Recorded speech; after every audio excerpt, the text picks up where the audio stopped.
Welcome back to Phil 110 Human Nature. This is the sixth lecture of the course, which means that we are more than halfway there in the course already. And today we're going to talk about Jean-Paul Sartre on existentialism in the human condition. So quick background, Sartre was born in Paris, France, and he was born as a son of an officer in the French Navy who died when Sartre was only 2 years old. So it's very similar to Nietzsche in that regard. And since childhood, Sartre had what's called exotropia, which is this condition where one of your eyes sort of diverges, or rather misaligned from the other one. And at a young age, Sartre was frequently bullied for this condition. But in his later life, he came to embrace it. And Sartre was a very brilliant person at a young age. He got interested in philosophy when he was a teenager. And in his young adult life, he attended École Normale Supérieure, which is a pretty prestigious public university in France. And he was pretty renowned for being a troublemaker and a trickster and a prankster of sorts, and sort of having this rebellious attitude. But while he was there, he met Simone de Beauvoir, who would become his lifelong partner and intellectual co-traveler. If you're not familiar with Beauvoir, she's also a very well-known philosopher, especially within existentialism and feminism. And we'll be talking about one of her writings next week. And during his time at École Normale Supérieure, Sartre was deeply influenced by neo-Hegelian philosophy. And he attended the lectures of Alexander Kojève and Jean Hyppolite, who at the time are probably two of France's biggest philosophers. But when World War II came around, Sartre was drafted into the French army in 1939, where he served as a meteorologist. So he'd be responsible for keeping up with the weather patterns so that the French army could respond effectively. And if you're unfamiliar with World War II, around this time, Germany started to aggressively expand all around Europe, having invaded Poland, and now setting its eyes in Western Europe. And during the very opening days of World War II, or at least France's involvement in World War II, Sartre was captured and imprisoned in a German POW camp where he spent there for a year. And while he was in incarceration, he was exposed to Martin Heidegger's book, Being in Time, which is probably Heidegger's most well-known book. And Heidegger would go on to be a massive influence on Sartre's philosophy as well as the broader existentialist tradition. And Heidegger at the time was pretty renowned for being a unapologetic supporter of the Nazi Party. And Sartre, along with a whole host of other European intellectuals, tried to rehabilitate or revive Heidegger's philosophical works after his after it was his Nazism was exposed. But nonetheless, Heidegger would leave an important imprint on Sartre's philosophical developments. And after Sartre was released from the POW camp, he became involved in the underground French resistance to the German occupation, specifically as a literary activist. So he would publish a bunch of articles, essays, he'd write plays, novels, short stories, critiquing the German occupation and Nazi ideology, especially its anti-Semitic elements. So after World War II, during what we call the Cold War in the United States, Sartre became a very ardent supporter of the Soviet Union in the Eastern Bloc, to a fault, I would add, to the point where Sartre was willing to kind of overlook the not so great aspects of the Soviet Union and its satellite states. Nonetheless, he would temper some of those support later in his life. But also, Sartre was a big supporter of the anti-colonial struggles against French colonialism in France's former colonies like Algeria and Indochina at the time. Sartre's own Record of anti-colonial activism is mixed, which we won't get into here, but if you're curious, you should look that up.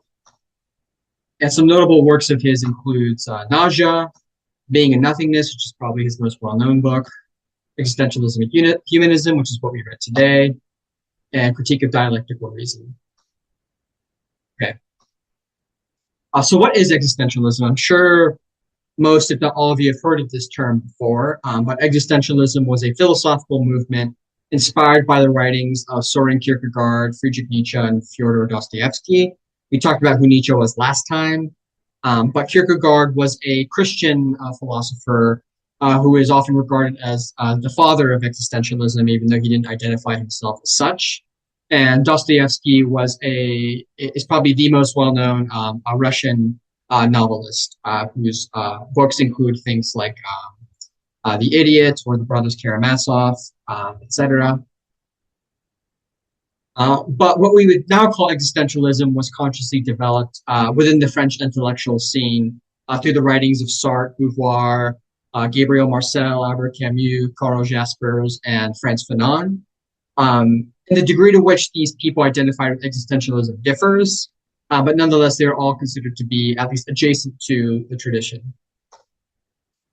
And existentialism became especially popular after World War II, although some of its earlier rumblings happened before the war.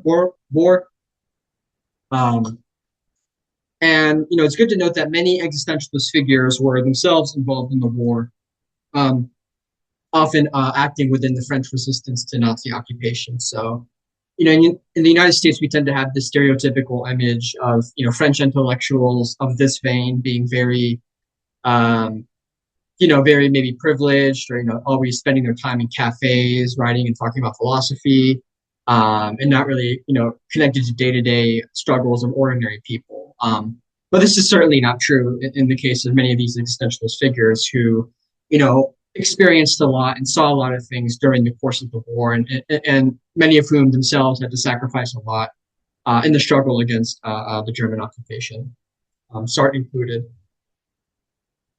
And the reason why existentialism became so popular after the war is because during the war, Europe and the world, I would add, but Europe witnessed a lot of violence through war, genocide, and totalitarianism. And these things led many people to question, the basic cultural, political, and philosophical assumptions of European culture at the time, of which existentialism offered a critique of in many ways.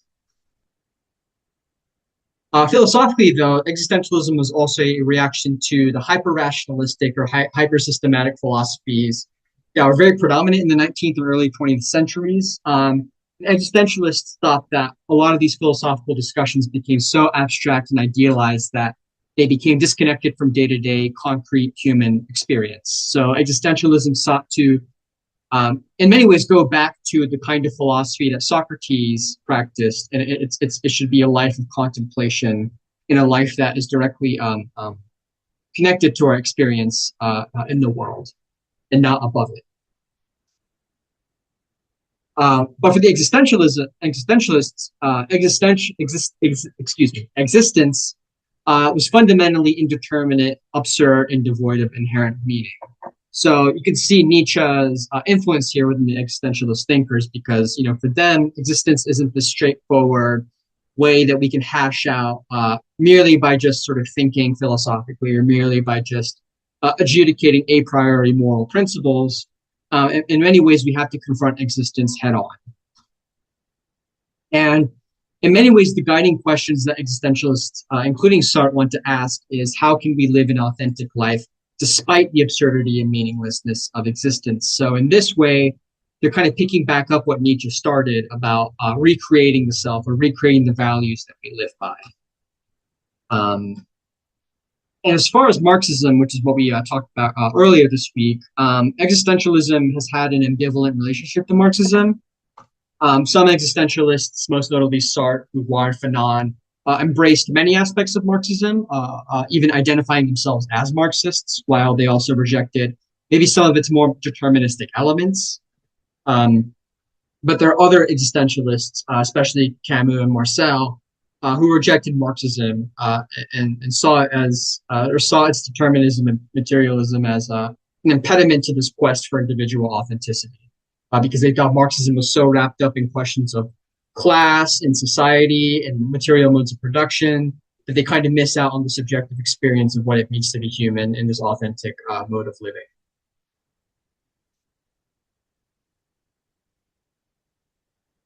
Yeah. Uh, And then, existentialism is one of the few philosophical schools that has kind of attained a household status.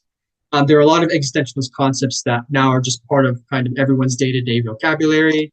So things like angst or existential crisis or even vertigo, these are all ideas that are rooted within existentialist philosophy. And the ways in which we use it are very similar to how it was used within existentialist philosophy. Okay. So in the essay that you read, Existentialism is a Humanism, Sartre levels a defense of existentialist philosophy against various critics, critics coming from both, the more hardcore Marxist camp, as well as critics coming in from the Christian camp.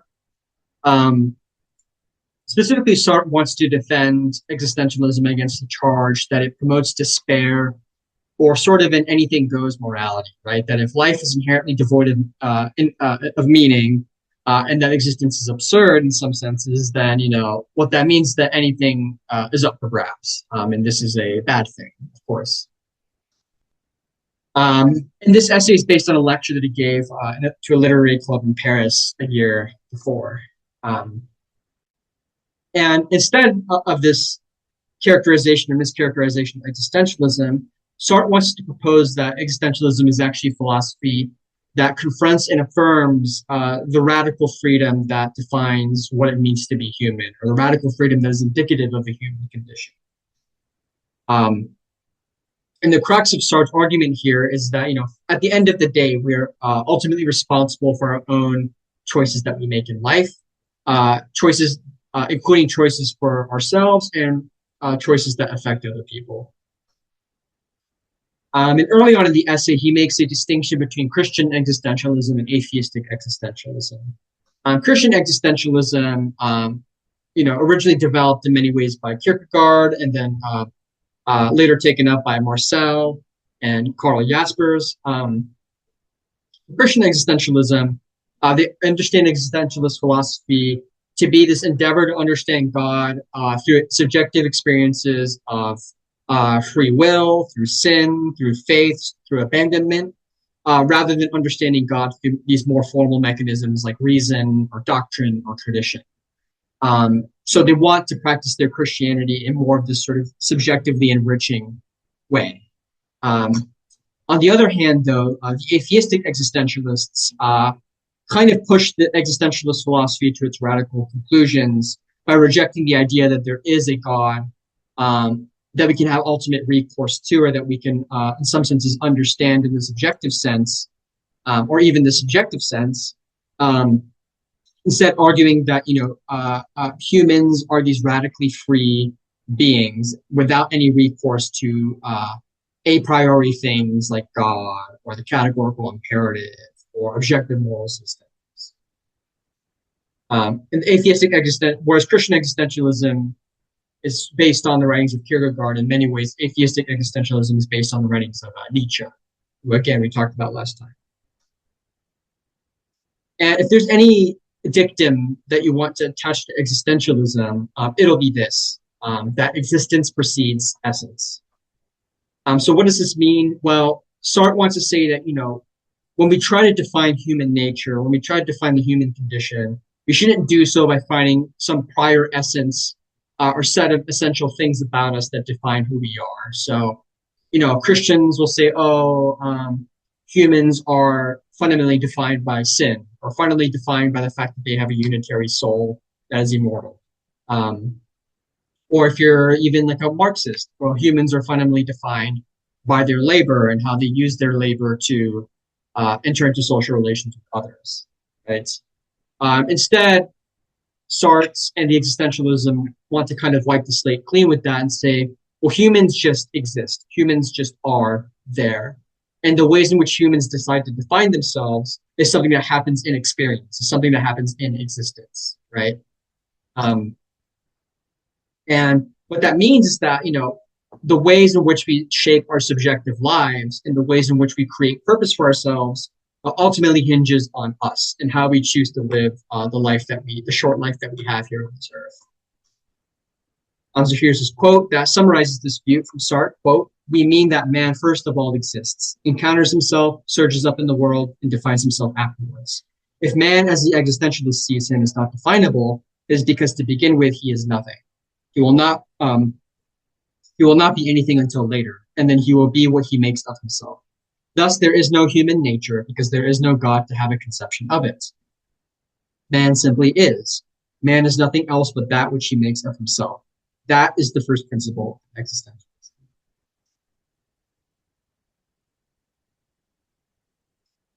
Um, so throughout the essay, Sartre also works to explore what these existentialist concepts actually mean, right? So the first concept, along with responsibility, which we briefly mentioned before, along with responsibility, one of the first concepts with Sartre examines is this idea of anguish. Um, and anguish is this subjective experience that arises when people are confronted with these plural array of decisions, confronted with these plural array of possibilities. But obviously, we can't choose everything in life, right? Choices have to be made, and we are responsible for the choices that we make. But the reason why that causes anguish is because, when we choose a specific course of action, when we choose a decision, that isn't just affecting ourselves, but it affects, to use Sartre's word, all of mankind, because everything is interconnected with each other. So, existentialism tends to kind of be characterized as a very individualistic philosophy that only regards individuals and the choices that individuals make. And certainly there's aspects of that. But for Sartre, he wants to make it explicit. It's not just that we make choices on our own behalf, and that's end of the story. The choices that we do make have a profound consequence on the rest of humankind, right? So it's not like that we live our lives as these silos disconnected from others. Part of what makes the human condition is that we are confronted with others. And Sartre explores this, especially in Being a Nothingness, which we're not going to get into today, unfortunately. The second concept that Sartre briefly examines is the idea of abandonment. So if you're an atheistic existentialist, if you believe that God doesn't exist, then you have to be prepared to draw out the radical consequences of what that would mean, right?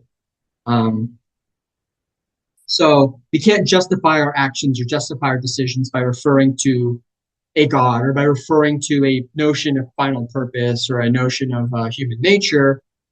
We are, because we are condemned to be radically free with our choices, there's no one else who's responsible for our decisions and our actions except for us, right? And this idea of abandonment is in many ways is explored by Dostoevsky, the Russian novelist I mentioned earlier, where he has this famous quote in The Brothers Karamazov, I believe, where one of the characters in the book says, if God does not exist, then everything is permitted. And existentialists confront that and affirm that idea. That if there is no God, again, like what Nietzsche says, the death of God, if there is no God out there, or if God has died, then we are left to our own devices, and we have to carve out the life that we have here on this earth.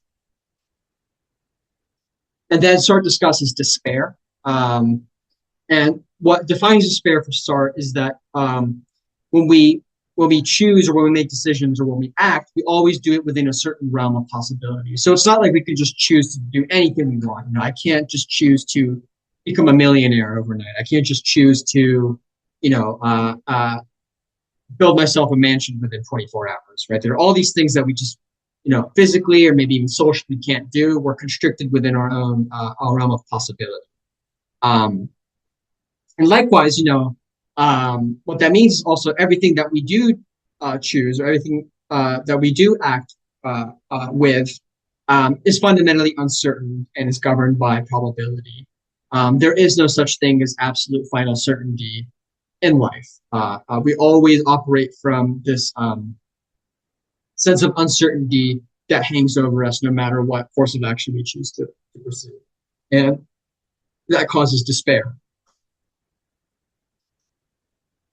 Now, when you add those things up, what this means is that the values that humans, the values by which we choose to organize our lives around, aren't these coherent, absolute things, and they're not these, ready-made formulas presented to us that will help us live our life on a day-to-day basis, right? There is no shortcut, there is no cheat sheet that'll help us live our life. Oftentimes, the values that we do have, the values that we do choose to abide by, they're not that consistent. They're often uncertain. They're conflicting, and the values alone don't always tell us much about what to do in any given instance, right? When we're confronted with such situations, we're confronted with the radical freedom that we have to make a decision. And Sartre in this essay uses the example of the young man's dilemma, right? So there's this young French man during World War II who takes care of a sickly mother, the father's not around. The young man's brother was killed by the Germans, by the German occupation, and he has this desire to go and join the French resistance to fight the Germans. But if he goes and fights the war, then he's leaving his mother behind to be sick and possibly to die. But if he stays with his mother and takes care of her, then he is not fulfilling his obligations as a patriot, as a patriotic Frenchman to fight the German occupation, right? And with this example, Sartre wants to illustrate that, in either case, there is no moral system that can tell us what is the, correct way to proceed. There is no way to tell what's better than the other. What it boils down to is the decision that the young man ultimately makes, and the sacrifices that has to be done in choosing either decision. So thus, ultimately, Sartre argues that, contrary to the charges leveled against it, existentialism is not a quietist or pessimistic philosophy. In fact, it is the opposite, because it defines the human condition in terms of action. So pessimism is the idea that everything is screwed, that there's no hope of change or improvement. We're all condemned to be these awful things. And quietism is this idea that there's not much that we can do in life. We just have to kind of stay within our station, and not be ambitious beyond it. But Sartre actually thinks existentialism is the opposite of those things. He thinks that existentialism is not are quietistic, is not pessimistic, because it wants to define the human condition in terms of the choices and the actions that actual humans make. So there is nothing that ultimately determines what it is to be human. And for Sartre, that is both a liberating insight, but also a very frightening insight, because all the things that humanity has done, ultimately we ourselves are responsible for it. There is no God that's responsible for it. There is no original sin that's responsible for it. We as humans are. And as far as I'm aware, as far as I read, Sartre doesn't necessarily discuss this concept in this essay. But in other of his writings, he has this concept called vertigo. And vertigo is this sort of psychological or mental or existential condition that we have when we come to grips with the totality of our freedom or the radicality of our freedom, right? And, a good example I've often heard from my past teachers was that, if you've ever gone hiking on a mountain and stood over the cliff, you suddenly kind of feel dizzy, not because you're up that high, but because you are confronted with the fact that there's nothing stopping you from just taking a jump, right? So you have the sense of vertigo. Or if you're in a meeting, in a very sort of sophisticated formal meeting, and then I'm sure many of you have had the sort of intrusive thought of saying something very like provocative or kind of doing something that goes against norms of decency and repose. We have this sense of vertigo because we're confronted with the fact that nothing can really stop us from doing that either. And so in many ways, this totality of freedom, this radical freedom, is, for Sartre, what defines the human condition.